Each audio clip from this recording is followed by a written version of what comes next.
книж, а другий сметану. А я книж тобі пола,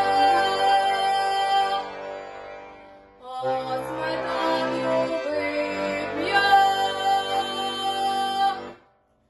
Одному підморгну, а другому хлібну, одному підморгну, а другому хлібну. Ой, червоний